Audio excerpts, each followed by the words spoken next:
You all know these situations. You want to save the world from some dark and evil lord, but don't have enough food with you? Just need a healing potion, but the only way to get some is to finish an epic quest? And have you looked at the prices of magical items recently? Let's see if you can master such situations as we take a closer look at a game turn in our What to Expect of the Game series of Between Light and Shadow.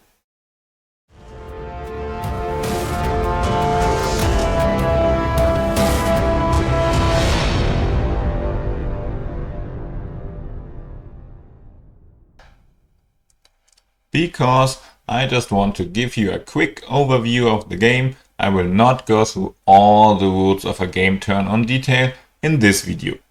But I will take you with me as I play an example turn to show you the mechanics, adventures and decisions you can expect in Between Light and Shadow.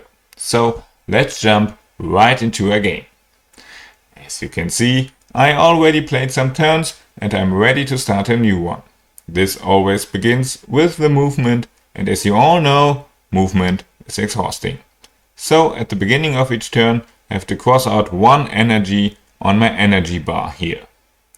As you can see, I have a limited amount of energy until I lose my game, and some things that can be triggered in the energy bar.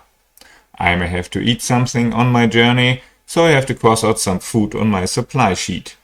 Or I may trigger an event and have to check the events for the scenario I am playing. In my game, I just lose one energy and start my movement by rolling all the dice in the available dice box. Now I have to use these dice to plan my movement. I can use the rolled dice and place them on the movement squares here, where I can use them later to move in the indicated directions. But I can only place one die on each of the spaces. I can also discard dice I don't want to use, or combine dice of the same color by adding or subtracting their values. For example, I can combine this 3 and this 2 to a 5 or a 1. But I have to place the die added or subtracted in the used dice box. For planning your movement, you should also know that if your movement ends and you have used more black dice than white dice, you walked too much in the shadows and lose one additional energy, so be careful. But where I can go? Let's take a look at the map and the special locations there. In the scenario I am playing here, my goal is to banish creatures worth 10 experience points, as you can see on the scenario card here. So I maybe should go and fight this scorpion here, only 2 spaces away from me. As you can see, creatures are located in golden frame spaces. Frame spaces always end my movement immediately and trigger an encounter. So if I want to fight the scorpion, I could plan my movement like this. I could use this 1 to move to the upper right and this 2 to move to the right, and would encounter the scorpion. But as I would have used more black than white dice, this would not only cost me 1 additional energy, but also may be dangerous. If I look at the stats of the scorpion on my encounter sheet, I can see that this is a tough enemy.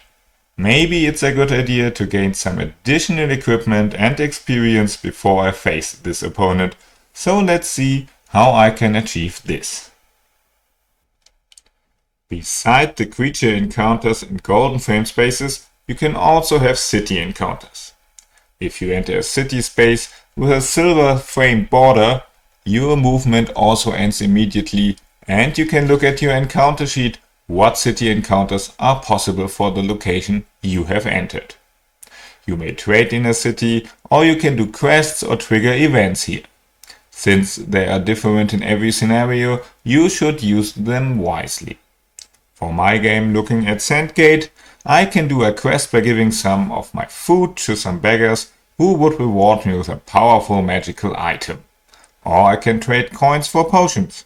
Both would greatly help me if I want to fight the scorpion in my next turn, so I think I will try to go there. I will plan my movement to get to the city of Sandgate.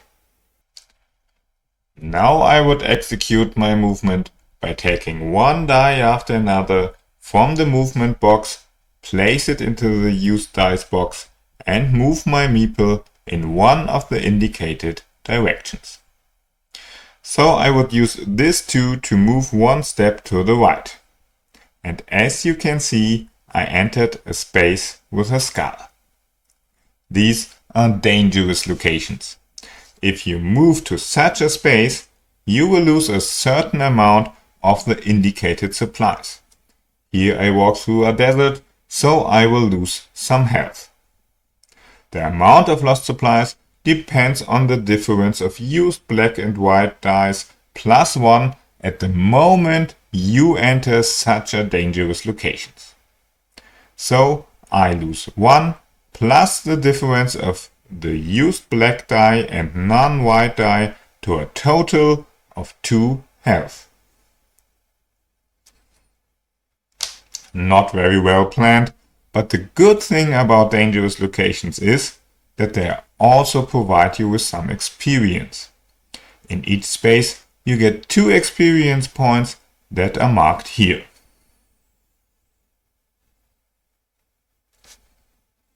As you can see, I got so much experience that I have crossed out a red field, which means I can level up. So I'm now able to learn some new abilities for my fight against the scorpion. As you can see, dangerous locations are a great way to give you some experience, but you have to be careful. And as they only interrupt and don't end your movement, I can now use this die to get to the city. My movement ends and I check if I have used more black than white dice. That's not the case, so I will not lose an additional energy and now may trigger a city event. As I have only 1 food left, it may be dangerous to spend it for the quest, but this wand would also really help me in my fight against the scorpion. On the other hand, I gained a new ability from the experience, so I think I just used the encounter to trade a potion for a coin, which ends my turn.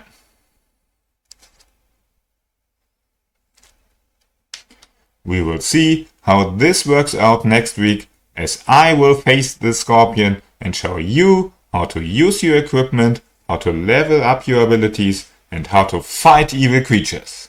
Until then, stay adventurous!